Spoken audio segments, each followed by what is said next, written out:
Já alguma vez olhou para um dente de alho, tão pequeno e humilde, e pensou que tinha nas mãos um superalimento?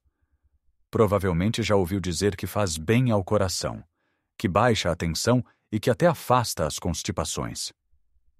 E é verdade.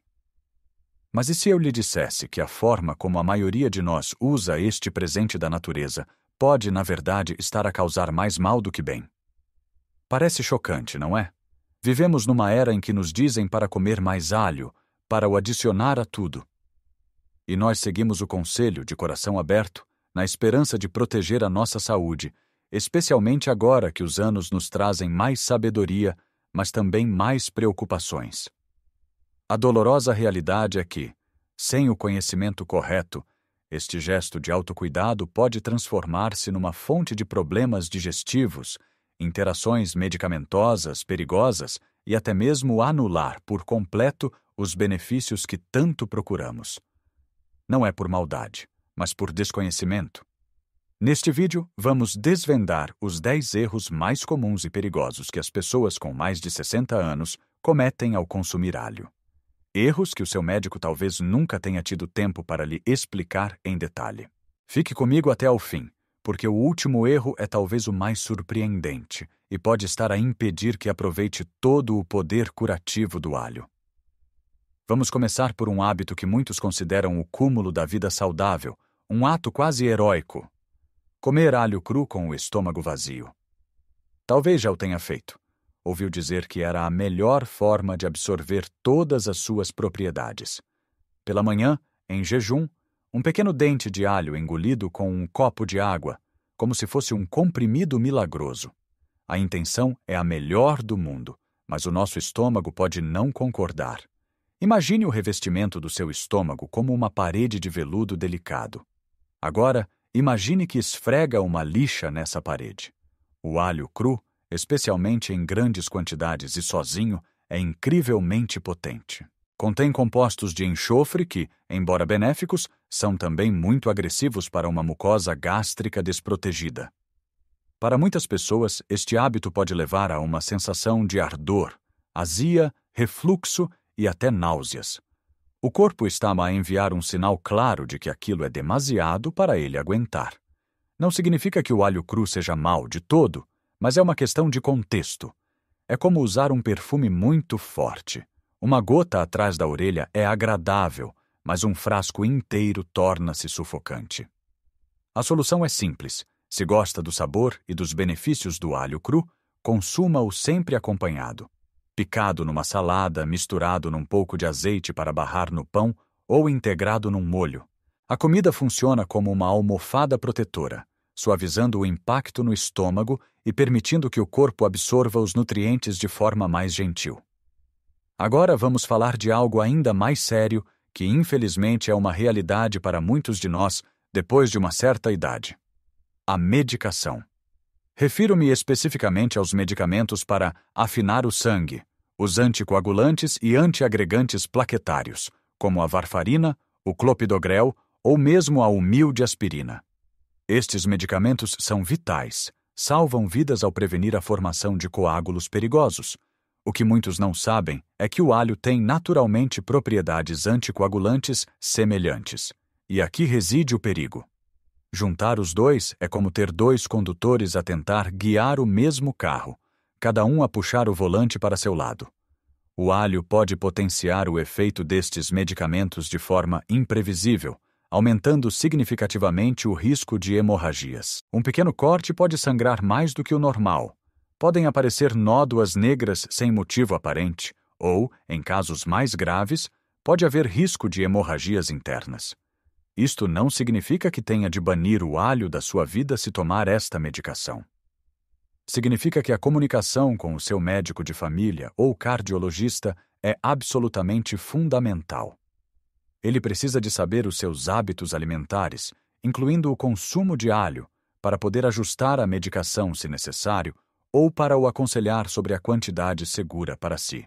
Nunca, mas nunca, comece a tomar suplementos de alho por conta própria se estiver a tomar estes medicamentos. A regra de ouro é: o seu médico tem de ser o maestro da orquestra que é a sua saúde. E falando em ouvir o nosso corpo, chegamos ao terceiro erro: ignorar possíveis alergias ou intolerâncias. É verdade que a alergia ao alho é rara, mas existe. E pode manifestar-se de formas variadas, desde uma simples erupção cutânea, comichão na pele, até sintomas mais severos como falta de ar ou pieira, semelhantes a um ataque de asma. Se notar algum destes sintomas depois de comer alho, é importante falar com o seu médico. Mais comum, no entanto, é a intolerância. Não é uma reação alérgica do sistema imunitário, mas sim uma dificuldade do sistema digestivo em processar certos compostos do alho, nomeadamente os frutanos. Para pessoas com síndrome do intestino irritável ou com sensibilidade digestiva, o alho pode ser um gatilho para sintomas muito desconfortáveis: inchaço abdominal, gases, cólicas e diarreia. É frustrante porque queremos os benefícios do alho, mas o nosso corpo parece rejeitá-lo. O truque aqui é a moderação e a observação. Tente reduzir a quantidade. Em vez de 3 dentes de alho no refogado, use 1. Observe como se sente. Por vezes, o alho cozinhado é mais bem tolerado do que o cru. Ou talvez o óleo de alho, onde o sabor é infundido no azeite, mas os dentes são retirados. Seja uma opção. O nosso corpo é o nosso guia mais sábio. Se ele nos diz, repetidamente, que algo não lhe cai bem, a teimosia não é o caminho. É preciso ouvir, adaptar e encontrar alternativas que nos tragam conforto e saúde, em vez de mal-estar. Agora que já vimos a importância de como e quando comer o alho, vamos entrar na cozinha, o coração da nossa casa. É aqui que um dos erros mais comuns acontece, um erro que cheira literalmente a desastre culinário: queimar o alho. Todos nós já o fizemos. Estamos a preparar um belo refogado. A panela está quente, deitamos o azeite, a cebola e, logo a seguir, o alho picado. Distraímo-nos por um segundo, o telefone toca, o neto chama e, quando voltamos, aquele aroma maravilhoso transformou-se num cheiro acre e amargo. O alho passou de dourado a castanho escuro. A tentação é pensar: não faz mal, o resto dos ingredientes vai disfarçar. Mas o problema vai muito para além do sabor. O alho queimado não só estraga o paladar de qualquer prato, conferindo-lhe um amargor que se sobrepõe a tudo, como também perde a maior parte das suas propriedades medicinais. O composto estrela do alho, a alicina, que é responsável por muitos dos seus efeitos benéficos para o coração e sistema imunitário, é extremamente sensível ao calor. Quando o alho é sujeito a temperaturas muito altas e por muito tempo, a alicina é destruída. Ou seja, estamos a ficar apenas com o sabor amargo e quase nenhum dos benefícios. A solução é uma pequena mudança na rotina da cozinha. Em vez de adicionar o alho no início, junto com a cebola, adicione-o mais para o fim do processo de refogar. Deixe a cebola cozinhar primeiro, amaciar, e só no último minuto ou 2 adicione o alho. Ele precisa apenas de um calor suave para libertar o seu aroma sem se queimar. Outra técnica é cozinhá-lo em lume muito brando. O alho gosta de ser tratado com gentileza. Pense nele não como o primeiro soldado a entrar na batalha, mas como o diplomata que chega no fim para selar o acordo de paz com o seu sabor inconfundível. Passando da panela para o frasco de comprimidos, encontramos o 5º erro: tomar suplementos de alho sem falar com o médico. As prateleiras das farmácias e ervanárias estão cheias de cápsulas, comprimidos e extratos de alho. A promessa é tentadora. Todos os benefícios do alho sem o cheiro e sem o trabalho de o descascar e picar. E para algumas pessoas, sob supervisão médica, podem ser uma opção válida. No entanto, tomar estes suplementos por iniciativa própria é um risco. A razão é a concentração. Uma única cápsula pode conter o equivalente a vários dentes de alho. É uma dose muito concentrada e potente, que pode interagir não só com os medicamentos para o sangue, como já falamos, mas também com outros, como os para a diabetes ou para a tensão arterial. Além disso, doses muito elevadas de alho, especialmente em forma de suplemento, foram associadas em alguns estudos a problemas no fígado. O nosso fígado é a grande central de desintoxicação do corpo, e sobrecarregá-lo com doses massivas de qualquer substância, mesmo que natural, não é uma boa ideia. O alho na comida é seguro porque a quantidade é naturalmente limitada. Nos suplementos, essa barreira desaparece. Portanto, antes de se deixar seduzir pela conveniência de uma cápsula, converse abertamente com o seu médico. Ele conhece o seu historial clínico, a sua medicação e poderá dizer-lhe se os suplementos são seguros e apropriados para si. Muitas vezes, a melhor solução é a mais simples: continuar a usar o alho fresco na sua cozinha. E falando em alho fresco, chegamos a um ponto que gera muitas dúvidas. O que fazer com aquele alho que já está a grelar? Aquele dente de alho que ficou esquecido no fundo da despensa e que agora tem um pequeno rebento verde a sair do topo. O sexto erro é pensar que este alho é igual ao fresco, ou pior, que é estragado e deitá-lo fora. Na verdade, o alho grelado não é tóxico nem perigoso. Pode ser consumido. No entanto, o seu sabor muda. Tende a ficar mais forte, mais picante e, por vezes, um pouco amargo, especialmente o grelo verde no centro. Mais importante ainda, o processo de germinação consome os açúcares e os compostos do dente de alho. Isto significa que um alho que já grelou perdeu parte da sua potência nutricional e medicinal. É como uma bateria que já foi parcialmente usada. Ainda funciona, mas não com a mesma força. Para obter o máximo de sabor e benefícios, o ideal é usar alho fresco e firme. Para o conservar melhor, guarde-o num local fresco, seco e arejado, como um cesto de verga ou um saco de rede, nunca dentro de um saco de plástico ou no frigorífico, pois a umidade acelera o processo de germinação. Se encontrar um dente de alho grelado, pode usá-lo, mas uma boa dica é cortá-lo ao meio e remover o grelo verde central, que é a parte mais amarga. E isto leva-nos a uma reflexão importante, o sétimo erro: acreditar que o alho é uma cura milagrosa para tudo. O alho é, sem dúvida, um alimento funcional fantástico, um aliado poderoso na nossa busca por uma vida saudável. Mas é importante manter as expectativas realistas. O alho não vai curar o cancro, não vai reverter uma doença cardíaca avançada e não vai substituir o tratamento prescrito pelo seu médico para a hipertensão ou o colesterol alto. Pensar que comer muito alho nos isenta de tomar a medicação ou de seguir um estilo de vida saudável é um erro perigoso. O alho funciona como um coadjuvante, um ator secundário que ajuda a equipa principal. Ele pode ajudar a controlar a tensão arterial, mas em conjunto com a medicação, o exercício e uma dieta equilibrada. Pode ajudar a fortalecer o sistema imunitário, mas não impede que apanhemos uma gripe se não tivermos outros cuidados. O alho é uma peça do puzzle da nossa saúde, uma peça importante, mas não é o puzzle inteiro. A verdadeira magia acontece quando combinamos o poder de alimentos como o alho com a sabedoria da medicina moderna e com as nossas próprias escolhas diárias. É a sinergia de tudo isto que constrói uma saúde robusta e duradoura. Chegamos agora a alguns erros que, embora possam parecer mais invulgares, estão enraizados em velhas crenças populares e podem ter consequências bastante dolorosas. O oitavo erro é aplicar alho cru diretamente na pele. Talvez já tenha ouvido a sua avó dizer que era bom para tratar uma verruga, uma borbulha ou até mesmo uma micose nas unhas. A lógica parece fazer sentido. Se o alho tem propriedades antibacterianas e antifúngicas quando o comemos, também deve funcionar por fora. O problema é que a pele humana não é um prato de comida. A nossa pele é um órgão vivo, sensível e com uma barreira protetora delicada. O alho cru contém compostos de enxofre que são tão potentes que podem causar queimaduras químicas graves quando em contato prolongado com a pele.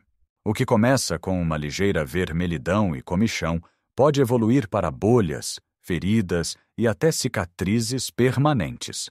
Existem inúmeros relatos médicos de pessoas que foram parar às urgências com queimaduras sérias por terem aplicado uma rodela de alho numa infecção cutânea, pensando que estavam a usar um remédio natural e inofensivo. A natureza é poderosa e esse poder tem de ser respeitado e compreendido. Há formas seguras de usar as propriedades do alho para a pele, como em cremes ou pomadas formuladas em laboratório, onde a concentração é controlada e segura. Mas a aplicação direta do dente de alho cru é um risco que não vale a pena correr. Para qualquer problema de pele, por mais pequeno que pareça, o caminho mais seguro é sempre consultar um dermatologista ou o seu médico de família. O nono erro está relacionado com um evento que muitos de nós poderemos ter de enfrentar: uma cirurgia. Seja uma operação programada à anca, uma cirurgia às cataratas ou qualquer outro procedimento, há um período de preparação crucial. E um dos erros mais perigosos é continuar a consumir grandes quantidades de alho nas semanas que antecedem a cirurgia. A razão é a mesma que mencionamos ao falar dos medicamentos anticoagulantes. O alho afina o sangue. Durante uma cirurgia, é vital que a capacidade de coagulação do sangue esteja a funcionar na perfeição. O cirurgião precisa que pequenos vasos sanguíneos parem de sangrar naturalmente. Se o sangue estiver demasiado fino devido ao consumo elevado de alho, o risco de hemorragia durante e após a operação aumenta consideravelmente. Isto pode complicar o procedimento, aumentar o tempo de recuperação e, em casos extremos, ser perigoso. A maioria dos anestesistas e cirurgiões recomenda a suspensão do consumo de alho, especialmente em suplementos, pelo menos 2 semanas antes de uma cirurgia programada. É uma daquelas pequenas informações que pode fazer uma enorme diferença na sua segurança. Se tem uma cirurgia marcada, seja proativo. Informe a equipa médica sobre todos os seus hábitos, incluindo o consumo de alho e quaisquer outros suplementos naturais que tome. A transparência é a sua maior aliada. E, finalmente, chegamos ao 10º erro, aquele que eu prometi que o iria surpreender. É o erro mais subtil e provavelmente o mais comum de todos, cometido por milhões de pessoas todos os dias na sua cozinha sem sequer se aperceberem. O erro é não dar tempo ao alho para respirar depois de o picar ou esmagar. Parece estranho, não é? Deixe-me explicar. Aquele composto mágico chamado alicina, do qual já falamos, não existe no dente de alho inteiro. Ele só é formado quando as paredes celulares do alho são rompidas, ou seja, quando o cortamos, picamos ou esmagamos. É uma reação química, onde uma enzima chamada aliinase entra em contato com um composto chamado aliina. Juntos, eles criam a alicina. Mas esta reação não é instantânea. Ela precisa de alguns minutos para acontecer. Se picar o alho e o deitar imediatamente na panela quente, o calor destrói a enzima aliinase antes que ela tenha tempo de produzir uma quantidade significativa de alicina. Basicamente, está a interromper o processo a meio e a perder a maior parte do potencial terapêutico do alho. A solução é incrivelmente simples e transforma a forma como usa o alho. Depois de picar, fatiar ou esmagar o alho, deixe-o descansar na tábua de cortar por cerca de 10 a 15 minutos antes de o expor ao calor. Este pequeno tempo de espera é suficiente para que a reação enzimática ocorra e a alicina seja formada em pleno. Depois desses 10 minutos, pode cozinhá-lo como habitualmente. O alho terá desenvolvido o seu máximo potencial benéfico, que se tornará mais estável e resistente ao calor. É uma mudança tão pequena no seu ritual de cozinha, mas com um impacto gigante nos benefícios que retira de cada dente de alho. Como vimos, o alho é verdadeiramente um tesouro da natureza. Mas como todos os tesouros, vem com um manual de instruções que precisamos de aprender a ler. Não se trata de ter medo de o usar, mas sim de o usar com sabedoria e respeito. Desde evitar comê-lo de estômago vazio, ter um cuidado extremo com as interações medicamentosas, cozinhá-lo com gentileza, até lhe dar aqueles preciosos 10 minutos para despertar a sua magia depois de picado. Lembre-se, pequenos ajustes nos nossos hábitos diários podem fazer uma diferença monumental na nossa saúde e bem-estar. Não precisa de fazer tudo de uma vez. Escolha 1 ou 2 destas dicas para começar a praticar esta semana. O importante é o caminho, não a perfeição imediata. Cuidar de si é o maior e mais valioso projeto da sua vida. Agora gostava muito de ouvir a sua história. Qual destes erros já cometeu sem saber? Ou talvez tenha alguma outra dica sobre o alho que queira partilhar? Deixe o seu comentário abaixo. Vamos criar uma comunidade de partilha e aprendizagem. Se achou este vídeo útil e aprendeu algo novo, por favor, deixe um gosto para que mais pessoas o possam encontrar. E se ainda não o fez, subscreva o nosso canal e ative o sininho, para não perder os próximos vídeos que preparamos a pensar em si, na sua saúde e na sua felicidade. Continue a viver a sua vida da melhor forma, com curiosidade, alegria e muita saúde. Um grande abraço e até breve.